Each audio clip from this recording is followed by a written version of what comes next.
work on the front end. My wife's just tirelessly always just doing stuff behind the scenes to try to make sure that we get the word out, and just having people show up and want to hear the message. It's just really awesome. It's what I like about Chattanooga, and I'm just so honored to have you guys come today.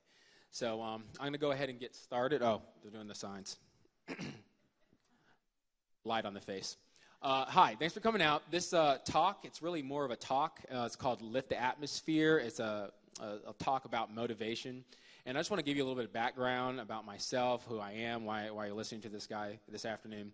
My name's Chris Morris. My wife, Hannah Morris. Everyone look at her and make her feel uncomfortable. She's right there. Holla. My wife, Hannah Morris, and I recently started a business. It's called the Morrissey Model. And we kind of started as educational consultants, and as we've kind of moved along and seen applications for what we do, we see that we're kind of more like organizational consultants. So we see applications for businesses, we see applications for nonprofits, not just the school setting.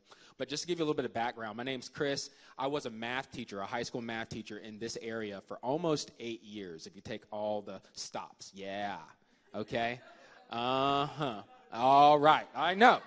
I am qualified to talk about that subject. And, I taught high school math at East Ridge High School, just up the road a little bit. Yeah, for those who don't know, and I heard we got a few people that are new to the area. East Ridge is really the most diverse school in our county. It's one of the things I like about it. It's also one of the things that presents its own challenges. Just demographic-wise, it's about half Caucasian. At least when I started, it was half Caucasian. It was about 38% African-American, and the rest was Latino. And each year that I was there, it just continually started shifting. The Latino population exploded, much like a lot of Chattanooga. And so now my understanding is it's closer to about a third Caucasian, a third African-American, and a third Latino. It's just unbelievable. And don't get me started talking about Howard High School. What in the world's going on there? But no, I taught there about 7 years. And it was a tale of, two halves, I guess I'll say. My first 3 years in education versus my last 4. And if you don't know much about it, I'm going to give you a little bit of background. I'm a storyteller, so I'm going to tell you a few stories, and then it's going to hopefully hit this message home for you and how this idea applies to people in any organization. Okay? So when I started at East Ridge, probably 2011, I think it was. Right, wife? 2011? Something like that. 2011.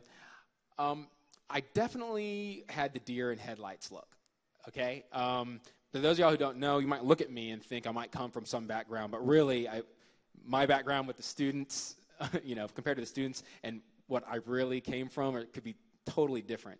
I went to a Christian private school. My dad was a physician.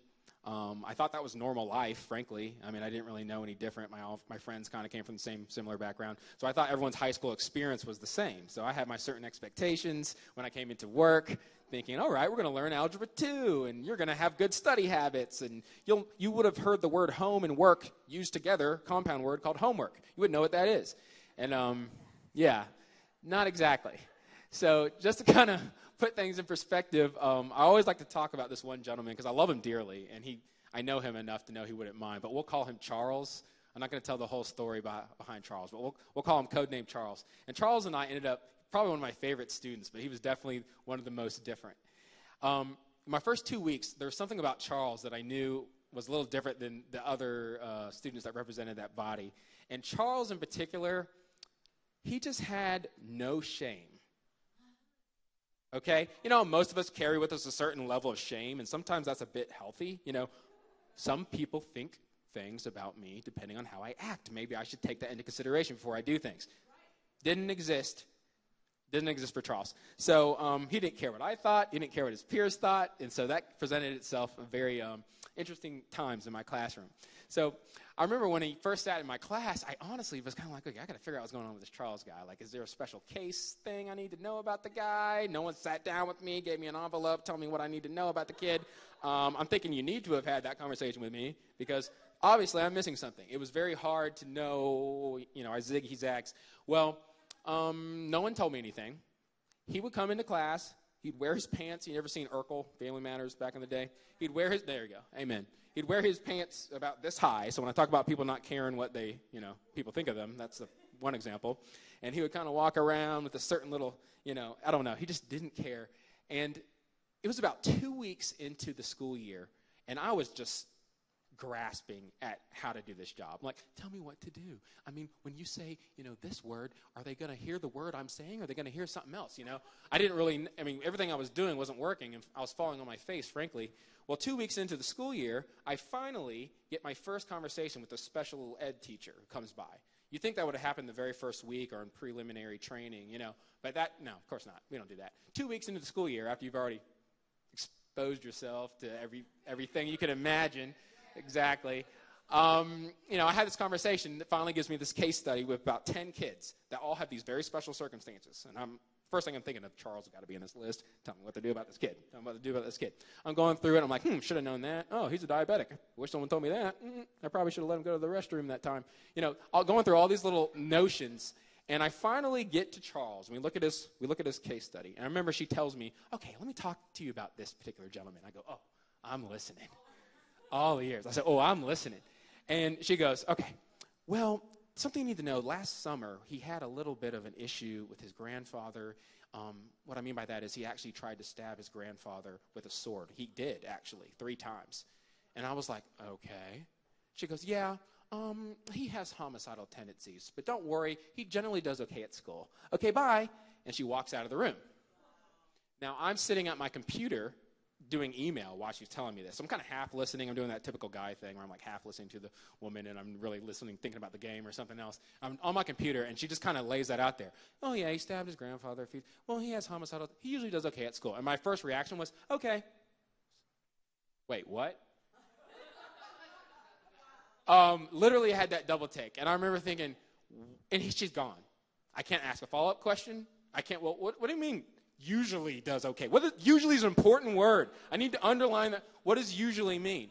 And so about 5 minutes, amen. It's about 5 minutes later in class, all of a sudden, he walks in. It's third period. And I'm kind of scared now. I was already a little bit scared, but now I'm definitely nervous. He comes in, and I'm keeping my distance, and I'm not knowing exactly how to handle the guy, but I'm trying to read him, And so time goes on, and back then we had something called, we had a protocol that they were always teaching in school, and they said you have to use a red marker. If you heard the story before, forgive me, but you have to use a red marker. I'm like, why? Like, well, it's good to teach in black, but if you have to make corrections for the kids that, color, visuals, let's show a red marker. So I was like, okay. And they're like, if you don't do it, that's not good. So make sure you have your red marker. I was petrified that I would forget the red marker when I started my first 2 weeks in education. So I'm walking into class, and I cannot find the daggone red marker. And Charles just came in, and I just heard about homicidal tendencies, and I'm like, what the heck? I need my red marker because I need to make sure he's staying on track. And I'm sitting up there. I can't find it. I say, hey, guys, come on. I know it's your teacher. It's your new hazing me. That's cool. Okay, give me the red marker, okay? They're not giving me the red marker. So I say it again. I need it, guys. I'm really I feel like, like I can't do my job without it. And they're not saying anything. So I'm like, sure enough, okay, fine. So we start class. I'm going through the whole lesson. I made it about an hour through the lesson. Then all of a sudden I see this little red dot behind Jimmy's head. Jimmy was another story, but we're talking about Charles. Behind Jimmy's head, there's this little red dot just going back and forth. Wink, wink, wink, wink, wink, wink, wink, wink, wink, wink, wink, wink, wink, wink. And I'm just stopped what I'm doing. I'm like, and a variable is what in the world? So let's just say for a minute that you are Charles. Okay, I know you're a lady, but we're going to call you Charles. And I'm looking around, and sure enough, Charles has my red marker. And it's going back and forth. Wink, wink, wink, wink, wink, wink, wink, wink, wink, wink, wink, wink. And I'm going, Charles, yeah, there you go. He's not looking at me, though. Look at the paper. He's not looking at me. I say, Charles, did you hear me? I was looking for my red marker earlier today, and you didn't say anything. And sure, he's not listening to me. And I go, Charles, what are you doing? And he's still not. Do you hear the words that are coming out of my mouth? Well, while he's going like this with the red marker, I notice the palm of his hand is up this way, and he's actually writing in on the palm of his hand, beat red, over and over and over and over. And I'm sitting there going, oh, my God. He's imagining what he's going to do to his teacher later for doing all this homework. Like his hands are red, and I back up. I go, hey, Charles, what are you doing, man? Don't you hear me? And then all of a sudden, a little bit more of a pause, and he looks up and he says, Mr. Morris. I go, yeah.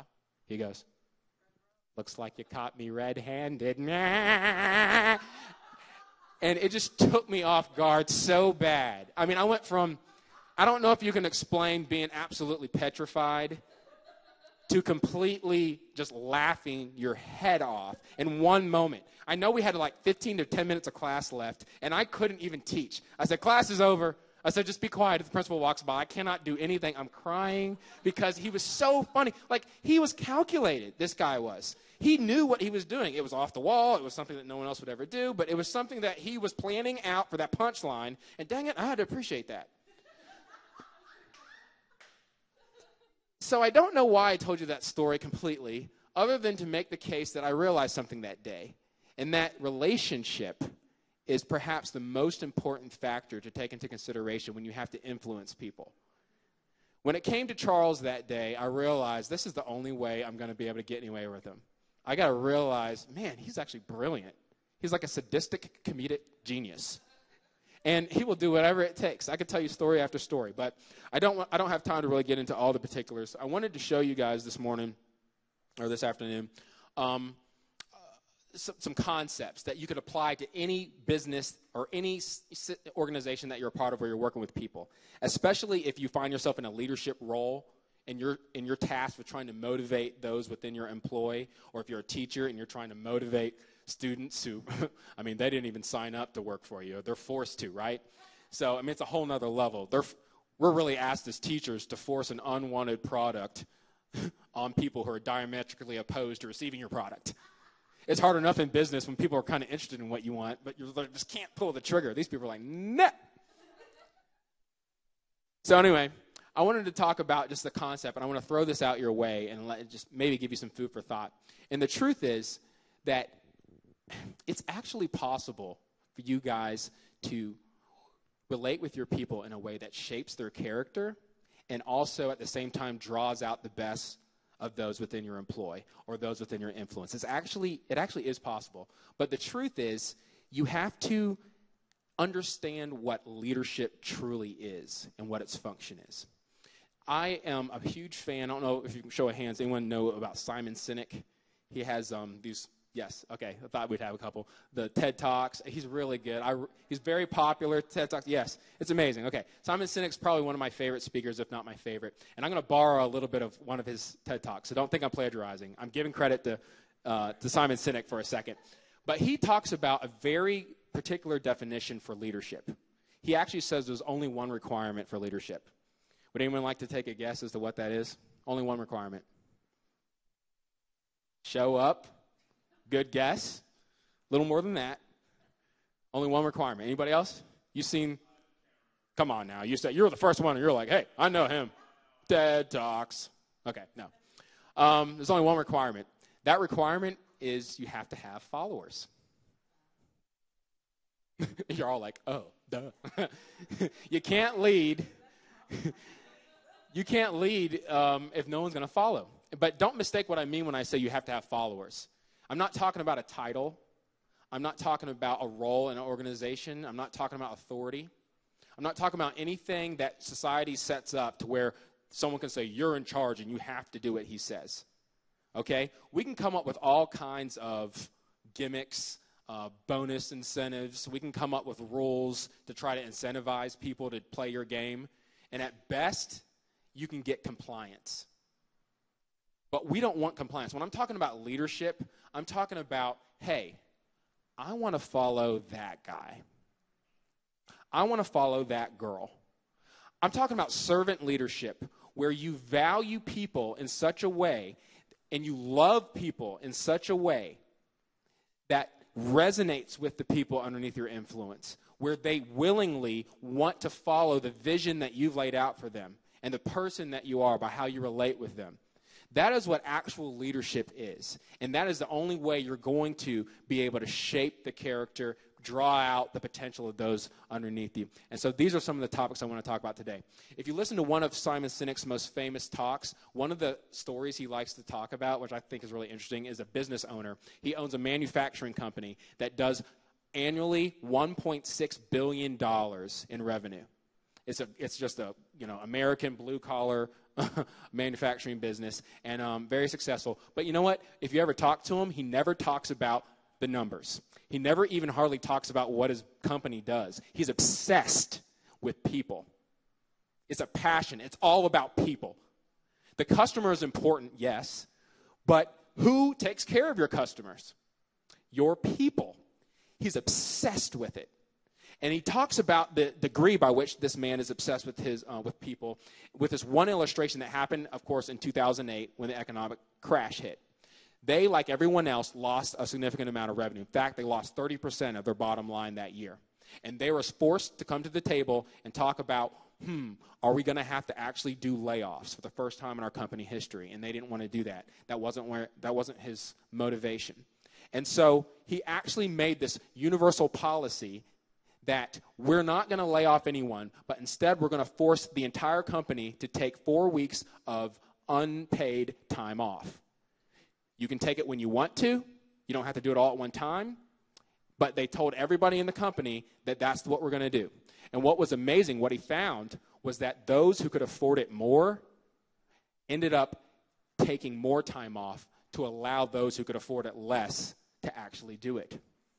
And later they asked him, they said, well, geez, how'd you make that decision? Like, how'd you come to that conclusion? He goes, well, it's pretty easy. He goes, I'd rather have everyone suffer a little than one person suffer a lot. And that was an unbelievably powerful example to me for what servant leadership really is. His people felt it. They knew it. They felt a belonging. They felt ownership over even the decisions that the company made, and it was from the leader on down. And so this message I wanted to talk to you guys about today for ways that you can actually implement this, no matter whatever your sphere is. I know we've got someone who's an actress. We have someone in here who does media marketing and an author. And we got a whole mix of people who are here today. And you're all, what's the one common denominator? You have to deal with people. And so you're not here unless you probably are a leader in some capacity, or at least aspire to be one. I have a feeling, though, you probably are. And people are following you. That's the definition of it. Think about that weight of that responsibility. And I once heard someone say, I don't know if I can word this correctly, that anytime you hire someone, you ought to think about it more like an adoption than you do a hire. Quit saying, I think I'm stealing this from Simon again, but he says a lot of good stuff. Quit saying we're like a family. You are a family. You are a family. And you're not just going to hire someone. Oh, look at this. He can do digital design. Oh, he can do these quotas. That's great. You're not going to adopt someone just based on that criteria, right? You're going to really check out the person. You're going to get to know them. You're going to be like, hey, are they going to fit in my culture? But once you make that decision, you're going to wear yourself out to make sure they feel cared for, to make sure there's that belonging, and to make sure they feel valued. And they're going to feel that from you. So I wanted to throw up a couple concepts that I posted. Some of these things I'm going to skip through because I already mentioned. One of the things he talks about is metrics. And really, before you get into metrics, you need to realize as a leader, your responsibility is first and foremost, maybe even before connecting with your people, is to set a vision. You have to have a vision. No one follows anyone that doesn't have a vision. All right? It's got to be clear, and you got to be able to communicate that. And the best leaders not only have a vision for their company, but they also have a vision that they set for their people. It's twofold. Those are the best leaders. And so when we talk about metrics, when we talk about meeting the numbers, oh, we made 40,000 this quarter, big whoop.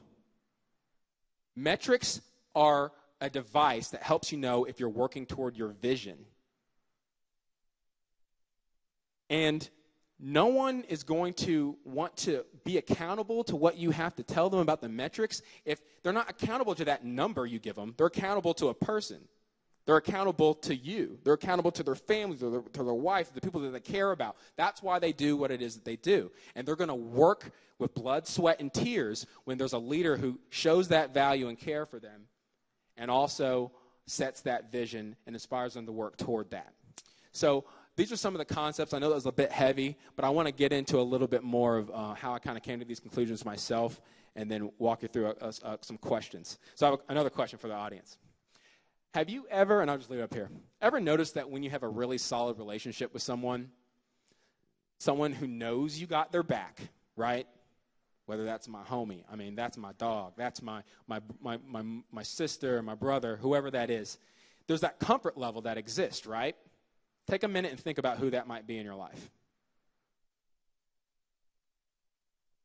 Perhaps someone came to mind. Ever notice that you can practically say things to that person? You can say things to them, about them, right? You can kind of dig at them a little bit, right? And they'll let you say it, but frankly, they won't let other people do it. Is that true or not? It's absolutely true. And conversely, I'll throw this up there. Conversely, when you don't have that sort of relationship, it's like you have to tiptoe around them. I mean, sometimes it's not even what you say. Sometimes it's just, how you said it, And that's, let me just preface this by saying, keep husbands and wives out of this, all right? That's a whole nother category. Some of you are already thinking, and for my wife over there, she's like, oh, I'm going to get, no. That's a whole nother topic. I'm talking about people who you aren't, that connected with, okay? All right? But it's a truth to it there. There's a comfort level. You can say things to those people, tough things for them to hear, frankly. If they're comfortable with you, if there's that feeling of belonging, if there's that safety. And so what I want you guys to do is think about, are you forming those types of relationships with the people in your employ, with your coworkers, with the people in your organization? And the truth of the matter is, you have to, let me just say this. I had a time when I was teaching when I was not even near a leader. I mean, I was a survivor, and I was really a hot mess, frankly. My first 3 years, anyone who says they were just doing it, knocking it out of the park, they're a bunch of liars. First year, you're just like, can I just, oh, Lord, get me to the summer break. All right, second year, you're like, oh, let me get to the summer break, and maybe not, maybe improve a little bit. But, I mean, you're just surviving for 3 years. That was my experience. It wasn't until I got to year 4 or 5 teaching that I finally realized I was starting to shift a little bit, I humbly submit, toward leadership in that position instead of just surviving, instead of just having the authority but not really having anyone's respect. And so I'll give you this story that happened for me in my classroom. So I'm in the middle of class, and I had started doing a process with my kids to really get to know each one. That was huge. Okay, it's huge for anybody, especially in a school that has lower socioeconomic. They don't care what you say until they know how much you care. I mean, it sounds cliche, but it's true. I started doing some things to demonstrate that I care, kind of like you, Susan, with the hugs. All right, I started doing something. But what I noticed, just doing this process forced me to actually pay attention to them a little bit more than I typically would. I didn't get caught up in my day-to-day. I didn't caught up in, I got to get this done. Oh, my boss is on me. Just be quiet and shut up and just don't get on my nerves today, y'all. I mean, I kind of would have days like that, frankly. No, I actually was able to get to a point where I communicated care and effort that I put into my relationship with them, and it made all the difference between what I was even qualified to say to them.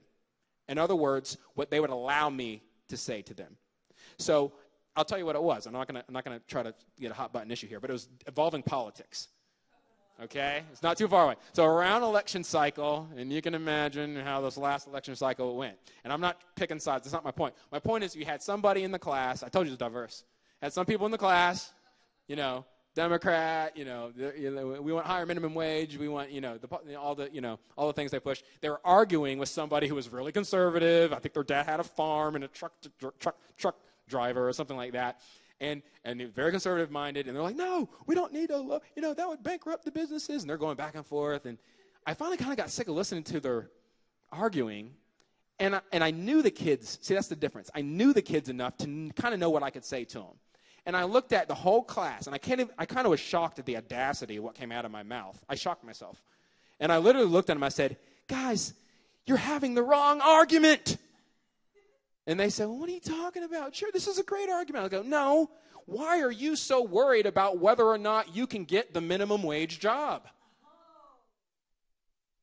I couldn't even believe that came out of my mouth. And they're like, what? I said, the problem is you're only worth minimum wage. And, all right, I like this woman. Yeah, give me some of that. All right.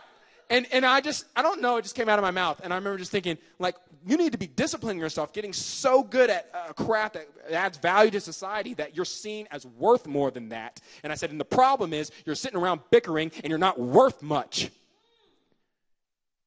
I was fired up, just like she's feeling it. And it came out of my mouth, and I shocked myself, frankly. And I went, oh, God, I'm going to get in trouble on that one. I really was. I was expecting to go to the print assistant office. Well, you can't say that. I mean, I was just waiting on it. And to my surprise, there was 30 kids. Every single one of them just went, whoa. It wasn't, up in arms. It wasn't defensive. It wasn't like, you can't say that to me. They just were kind of like, that makes a lot of sense, Mr. Morris. Thank you for telling me that. Thank you for getting in my face and telling me what I needed to hear and getting on my nerves a little bit. But I kind of liked it in the end. That was practically what they were saying to me. And afterwards, I couldn't quite put my finger on what went right because things were so different for so long. I talked to a good friend of mine who used to be a teacher, and he's kind of like a mentor to me. And we're talking on the phone. I said, man, I told him this. And I'm like, I can't believe I even said that. And I haven't gotten, it's been 2 days, and I haven't gotten an email saying I'm in trouble or a parent. This is awesome. And he goes, you know what, Chris? You earned the right to say that. And I went, oh. I even kind of got chills.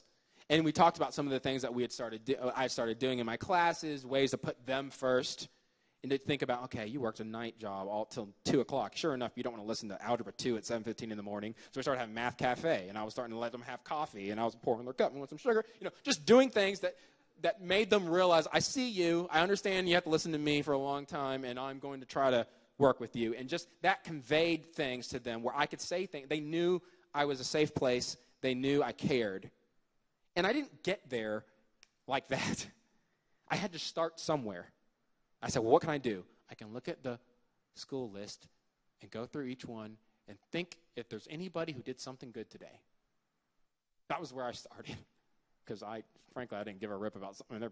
They were ticking me off, okay? That's where I started. I had to grow there, And so my point is, what is it that you can start doing that's going to earn the right,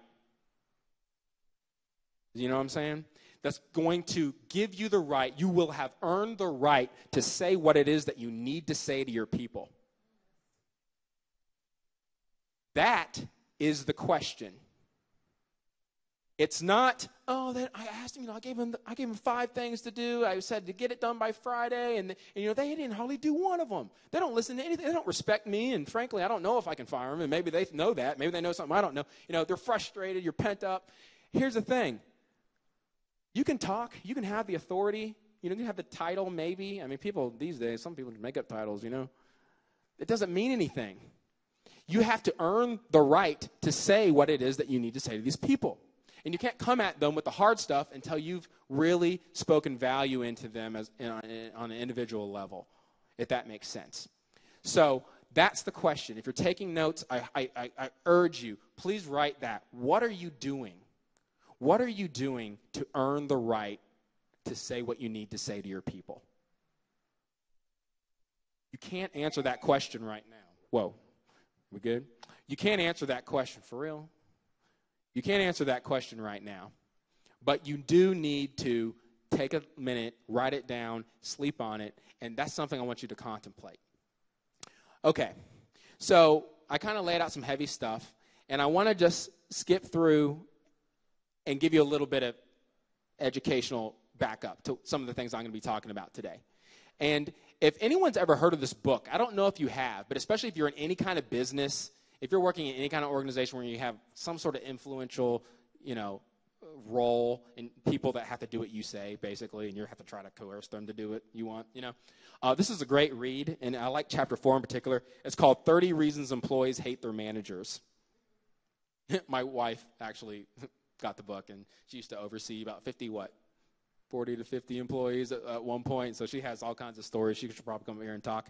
But she gave this to me one day, and I like to look at it in the school setting, if you want to look at it that way, 30 reasons students hate their teachers. It's the exact same concept, okay? It's authority and people underneath and having to deal with that. And one of the things they talk about that needs to be put in place, and that's a lot about what I actually do. I do talks. If anyone works for an organization wants interested in a public speaker, please think of me and consider me. We'll have information for you to get that later, but quick little plug. But one of the main things I'm all about is recognition, but not recognition in the way that you think it.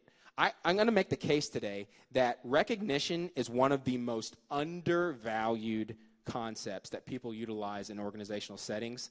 And it's important, but it's not nearly valued, and people aren't stressing it as much as they ought to. What is the number one motivator of human beings? It's been statistically proven, period. It's not money. It's recognition. It's the number one motivator. And it isn't money. Everyone automatically goes, oh, money, cash bonus, I'll give him this. Some people, that's just not enough anymore. They have to have a sense of purpose. They have to feel like I matter to you, and I'm not just like a number in your game. And that isn't going to cut it. It's recognition, but I'm going to change the word a little bit when I'm going to say acknowledgement. It's really what it is. And so there's a lot of research that's been done. Typically, is anyone part of a business, just curious, where they have like end of the year awards, like most improved, highest grossing sales, employee of the month, way to go, kid. I don't care about you, but I'm supposed to do this thing anyway. You know what I mean?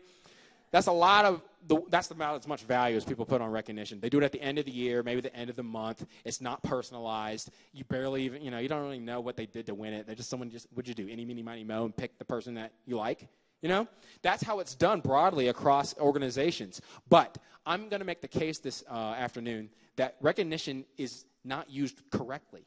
There's research to back this up, and if you read this book, they talk a lot about it. It says positive reinforcement increases the likelihood or probability that a behavior will reoccur in the future, and likewise, it's a double-edged sword. Without it, it actually becomes less likely that people are going to do what you want them to do.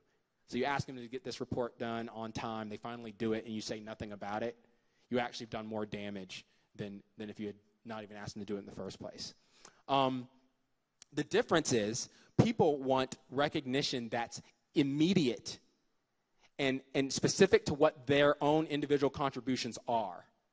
The way most recognition is done is generic, like I said, the end of the year, the employee of the month. If we actually did it in the moment, research actually shows that there's a greater connection in the minds of the person who won as to exactly why they are being lauded. And so it goes on in chapter 4 a lot to talk about that. It's best done if it's immediately following a desired behavior. And it's better to catch people in the act of doing good things. You want to recognize process, specific actions that were done that are making strides to improve. And you want to make a big deal within about a week or so. Don't wait till the end of the month. That's too long. No one even remembers what they did. You need to do it timely. It makes you pay attention to them more, and it fosters relationship, frankly. Okay? Once you capitalize on it, a good little bonus, a little cherry on top is you actually intrinsically instill that value in your employee or in your student.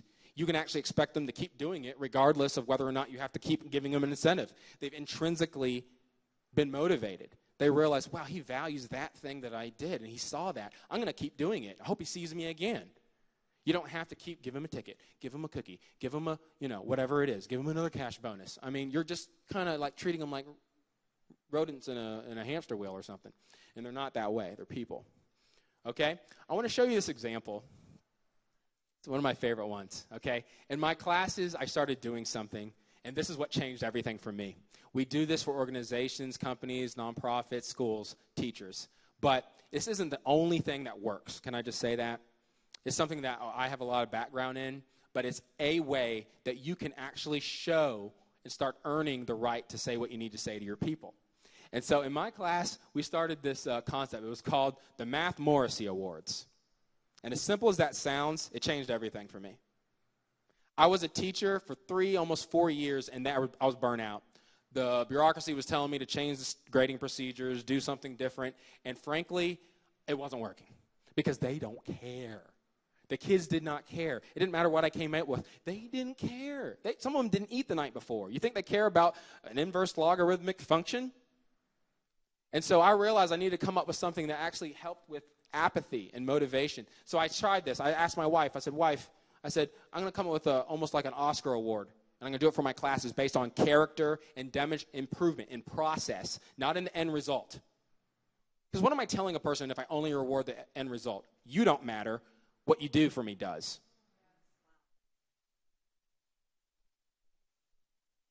Awards are a reflection of what we value. I'm going to say it again. Awards, recognition, it's a reflection of what it is that we value. Highest salesman of the year, that's what I care about, not you.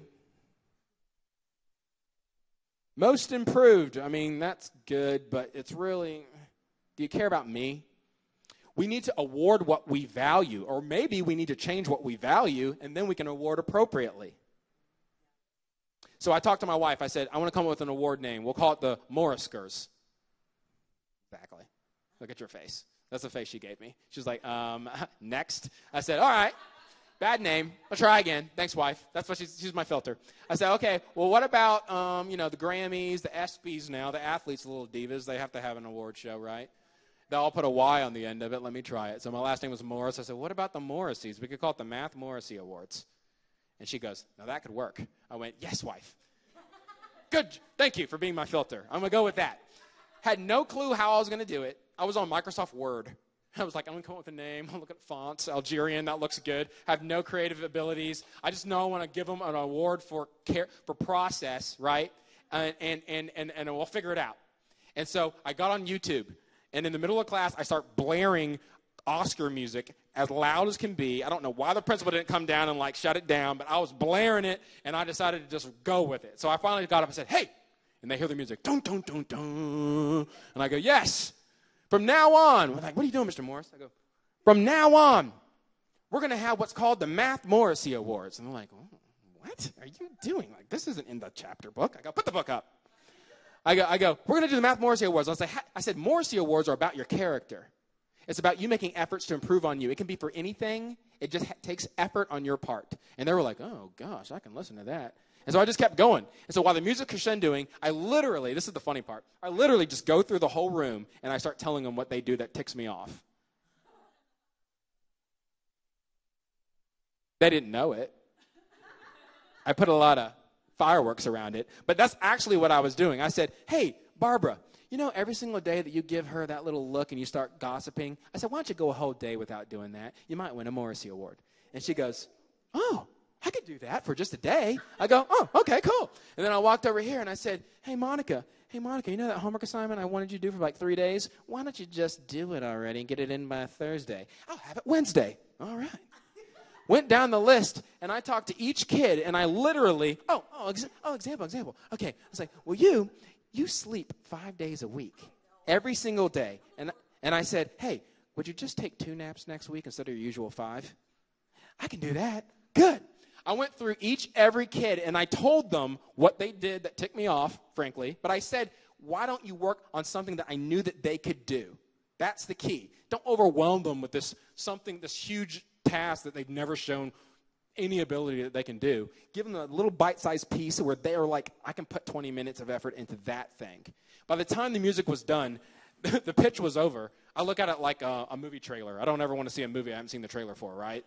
My mom's always like, yeah, honey, do you want to watch Turner Classic Movies with me? Audrey Hepburn's going to do a romance. I'm like, Mom, who do you think I am? I haven't seen the trailer. No. You got to pitch it. You got to sell it. And so I did a good job of selling it. And so by the time I was done, the song was over. I had, to my surprise, 22 out of 30 kids in the classroom, juniors in high school, a couple seniors. Second, repeaters, okay? Standing up, applauding. And they go, Mr. Morris, you're going to win Teacher of the Year with that. That's awesome. And I was literally going, are you serious? I didn't do that with my face. In my brain, I was going, are you serious? And so I had to get in character. I went, yeah, this is a good idea. I had to get in character. I wasn't taking myself very seriously. I saw the reaction, and I quickly kind of caught up to speed, like, oh, my God, let me get with the program. And just to kind of bring it home a little bit, the idea was pitched. Had no idea how I was going to pull it off. I told them I was going to do it weekly. So in the moment, not at the end of the month, specific for their individual contributions, not some generic thing, right? That's all I knew. They were sold. Now I got leverage. So the next day, it's a Tuesday, I'm going about my business. I'm teaching my class, doing my lesson plans. I'm not even, frankly, thinking about the awards or even the fact what happened yesterday. I'm so one-track minded. My wife knows. God bless her. Okay? And I'm going about my classes. First block ends, and I got 5 minutes before second block. So I'm going to the bathroom. I'm talking to my dudes. I'm like, hey, man, he's a piece of work. I know he's a piece of work. Oh, good to get that off my chest. Let's go back to class. That's kind of where my mind's at. In between class, I'm walking, and I get a little tap on my shoulder. Mr. Morris. What I got to do to get a Morrissey. Come on, go ahead and tell me what I got to do. What I'm saying? Hook me up. And I'm like, oh, yeah. Well, why don't you turn in that assignment I've been telling you? Done. I didn't finish the sentence. He's walking away. Consider it done. The next day, before class starts, their homework is in the box. I'm like, oh my, and it's complete. And some of the answers are right. This is unbelievable. I go to my next 5-minute break. I had 2 girls come up to me, tap me on the shoulder. Mr. Morris, hey, I need to talk to you. I'm like, what's up? He's like, what am I going to do to get a Morris award? I went, oh, well, why don't you stop, gossiping, whatever their issue was. I'm just telling them what I want them to do that ticks me off. And they're always responding the same way. Done. Walking off. And I'm sitting there thinking, oh my God, I have found the pot of gold at the end of the education rainbow. This is unbelievable. So I had, no joke, multiple, like 10 to 15 kids that next day all come up to me and literally say, what must I do, Mr. Morris, in order to please you, that I might get this? Because especially kids, it works with people, but especially with kids, what's the one thing they want? All eyes on me, recognition in front of their peers. They're not getting it in school, so they're going to the gangs. They're going to act up no matter what they do because at least they get the all eyes on me. And what they don't teach in education is the truth of business. You get out of life, but you have the leverage to negotiate. Teachers know that they don't have leverage. If they write up a kid too much, then they're going to go in the principal's office and be told that they don't have good classroom management and that they're going to be on a personal improvement plan and they might lose their job. Crap. If they don't write up the kid, they will eat you alive. And then you'll probably quit. In the corporate setting, it's still true.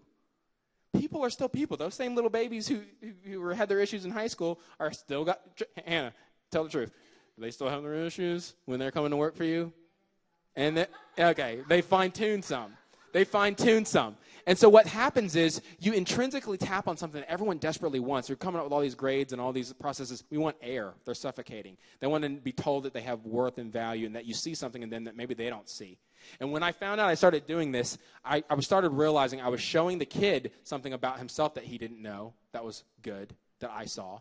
I was getting myself to concentrate on the good in them, which is only making me feel better about them than I typically would. And when you present it in this style, it shows the whole class or your corporation or your business, shows everybody something good about them and changes everybody's perception of the individual. How powerful is that? There's a book I recommend. It's called The Soul of Shame by Curtis Thompson. And in The Soul of Shame, she does a lot of research about the prefrontal cortex and how that section of the brain is largely responsible for critical thinking, judgment, and decision-making. Let me say that again. Critical thinking, I wonder if that could have applications in business. Judgment, no, that doesn't have any application. And decision-making, no, none of those, right? It talks about how there's actual neurological evidence that when a person is feeling shame, whether they didn't feel like they did a good job at work, they don't feel like they feel qualified, so they feel shame, those processes shut down. There's actually a chemical reaction that takes place. And their ability to have judgment, critical thinking, and better decision-making gets worse the more that shame is unaddressed or if it's reaffirmed. Prefrontal cortex. It's a good read. It's heavy, but it's a good read. Now check this out. If you can actually find one thing that is of value in your person, they could be a hot mess. And I'm sure some of them are. They're late every time. You drive. But what do you do well? Well, you're very direct. You know what I mean? You got to do some digging, right? Say something. There's something good there. And if you don't know it, then you haven't looked. And if you're not looking, that's your problem. Find something good and give them an award for it. But recognize them, acknowledge it, and draw it out. Draw it out. And what you'll see happen is they're expecting you to just come on them. Oh, I know I didn't get that report done in time. I know I screwed up on that. You wanted it done this way. I did it that way. They're waiting for you to affirm their shame, which is already neurologically affecting their prefrontal cortex, which is already making judgment go down and be affected, decision-making, critical thing. That's already about to happen. And when you just ignore that completely and speak to the one thing that they're good at, it just releases that feeling of shame. a chemical reaction happens in the brain, and I would venture to say that some of these issues that you're so upset about might start losing its power. So the point of all this is, I wanted to show you this example, and I'll try to close soon. But this is something I started doing in one example. This kid's name, I changed his name. His name's Vince Walker, we'll say. And Vince Walker, let me just tell you about him real fast. It's an example of how when you, in the moment, reinforce an actionable, laudable thing that someone has done, the difference it can make. And you don't have to just keep doing Pavlovian measures. Here's something, oh, can I give you this? Will you play my game if you do this? Get compliance. As soon as you leave that job, they're going to go back to how they were. All right? This young man had an issue. And his issue was simple. Every single time we had class, or no, not every time, every other 2 days we had class, he would have this little moment. And it always stemmed from somebody that he didn't like who looked at him the wrong way on the way to class. I'm like, what did he do to you? I don't like the way he looked at me. So okay. So that's what we're dealing with. He was a brilliant kid. I promise he was quicker than I was. And I was his math teacher. It was kind of scary. But, I mean, he could just process. He would make his own equations that actually, when I went back and sat down and worked, I was like, dang, that works too. I never even thought about that. Brilliant guy. But he was immature as it gets. And so every other 2 days, I just waited for it. I'm like, oh, here we go. Here's this Jekyll and Mr. Hyde. I mean, you're just waiting on it. He would be upset. And he'd get up in class and go, Mr. Morris, I'm mad. I'm leaving and I'm going to ISS. That stood for in-school suspension. So instead of me giving him the appropriate punishment and giving him in-school suspension, he would just decide he was the teacher in the moment and get up and go to ISS. Like, that's normal. And I was like, oh, okay. Well, he's gone. So now I'm going to have to write him up for getting out of class, and then what the heck? He'd be told by the principal that his punishment is being suspended from school an additional 5 days. So it's just so dysfunctional. So Vince Walker would do this every 2 days, and it got on my nerves, and I didn't know what to do about it. I tried to talk to him like, that's how he is. He's been that way forever. Just get used to it. That's what I was told by other faculty members. And I was like, okay, well, I'm not used to it, and I'm not going to get used to it, so we're going to come up with something. So Vince Walker. So one day, I finally just looked at him. He got mad at somebody looking at him the wrong way. He stood up, was about to walk out, be disrespectful, and I said, you got to quit making permanent decisions based on temporary emotions. Oh, you're so encouraging. And he goes, that makes sense. I go, yeah. I said, every single 2 days, you get mad at somebody, and you get all upset. You even tell me, why are you doing this? Because I'm mad. I'm like, 5 minutes later, you're cool, and you're chill, and you can get through the lesson, but you react and make decisions during your crazy time. Frankly. And he looked at me, and he goes, huh. And I go, why don't you think about that for a little bit? And so I think he still walked out, went to ISS, got in trouble, but eventually came out to class. And he started to do it again by Thursday. And I said, you're going to make another permanent decision based on a temporary emotion? And he went from sitting down, getting up, getting mad, sitting down again. And I went, wow, he actually did it. And I didn't say that, but I'm thinking it. He actually did it. And I had to do it. We made him this award, and I wanted him to know this is what you need to be working and pursuing for. So it's just simple. It was called the Maturity Morrissey Award. Went to Vince Walker for maintain classroom demeanor. Vince, you're a bright young man with a sharp mind. It's just too bad that sometimes you don't use your mind to make good decisions. Instead of feeling frustrated and jetting out of class toward ISS with or without permission, why not take 5 minutes to settle down? Remember, we all feel feelings, but it's the wise who choose not to act on them and wait till we're in a calm, clear-headed demeanor. This is the version of you I saw last week. This is maturity. Tell them why they want it. As simple as that is, nobody does it. They just go, oh, you're the one who won. Thanks. Let me try to do it again. What did I do to win it? Tell them exactly what it is. As simple as it is, your words have so much power. And the good thing about doing it on paper, like a handwritten note versus someone who just says good things to you, is they can take it out and read it anytime they want. When they're feeling low, they can take it out and read it again. And so we took this little image. I like to put personal touches. They're all into this show, the Cleveland Show. It's probably not very wholesome, but, you know, they watch it anyway. So I found this picture. I can get away with this because, frankly, I'm black, and some of y'all probably couldn't get away with doing this, but I would get away with it, and that's just part of knowing your relationships. So I put up this picture of this kid. He had an afro. It looked like him, and I put a little caption that everyone knew was how Vince was. I said, hey, Mr. Myers, let me go to ISS. And it says, no, Vince, you're mature now. They laugh. It's something that even though he won, it feels like everyone can kind of get into it because they're like, yeah, he is like that. And it's something funny for everyone. And you build this anticipation. So it's just a cool thing to do. This is how I choose to try to instill these kinds of things. This is how I show that I care.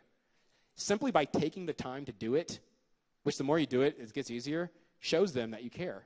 Most people don't give you any time. Their time's too valuable. You're not valuable. My time is. My time's valuable. You're not valuable.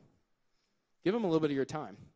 Because if you're not willing to put your blood, sweat, and tears and effort into people, why should they give you their blood, sweat, and tears and effort?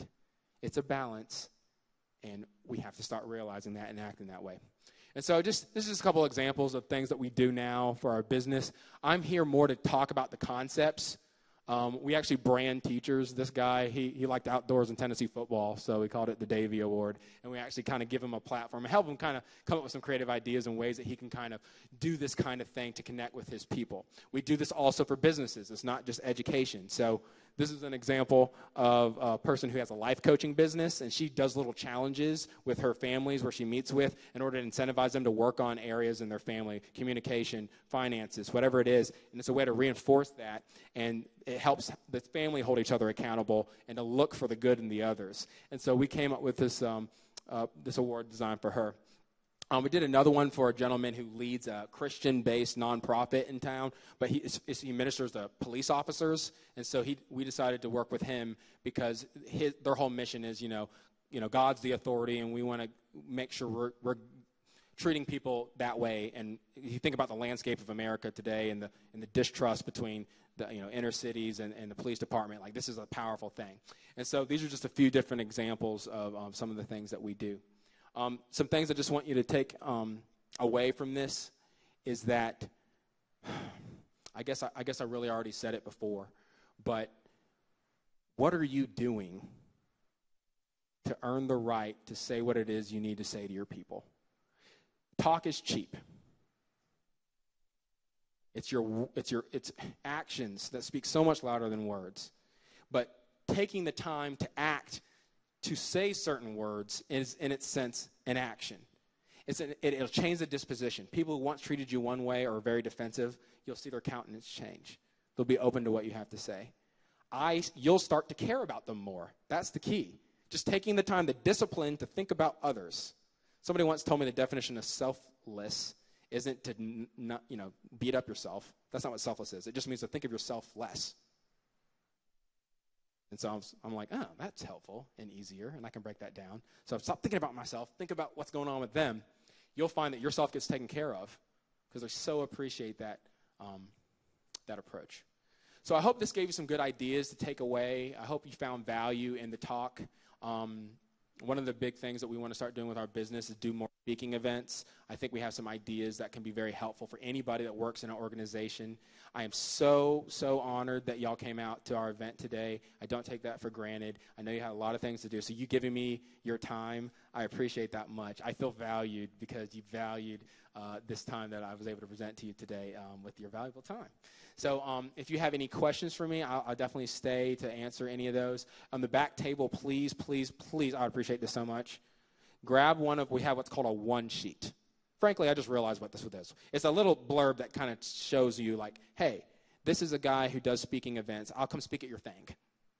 You work for a company that has speakers that come in, you see some value there, take the sheet, pass it to the person who makes that decisions, maybe send a good word my way. That'll help me out a lot. If you know teachers who need support and are drowning, send them our way. Our business is morrisseymodel.com. That's 2 R's, 2 S's, morrisseymodel.com. Email morrissieawards@gmail.com. But you can contact us very easy through here. Take a picture of it if you need to. We have a sign-up sheet for people for our e-blast. So we do a podcast called Real Talk for Teachers because that is my background. So I try to encourage them. I want to be that guy that lets them approach their job the right way and get them through the day that day. That's kind of our goal. And so we interview different people that have innovative ideas and different ways to relate with people.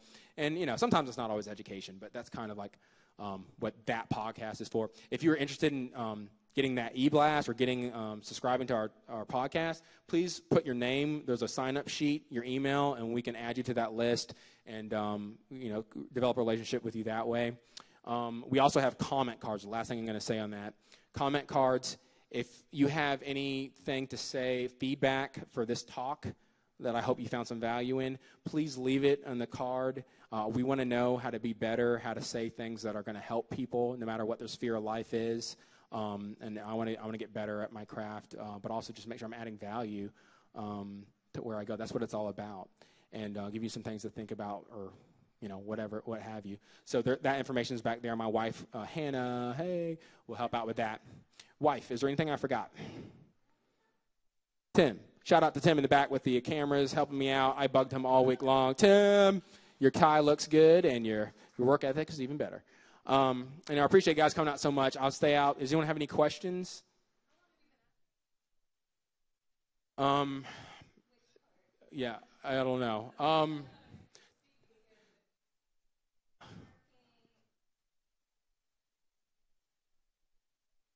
very shy. I'm not really into this microphone thing.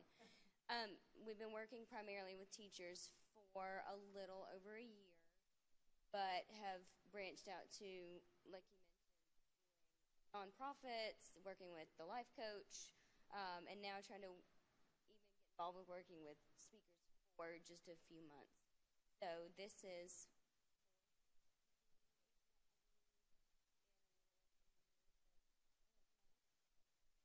progress on that end. Maybe fifth. Yes. Engaging. And she's equally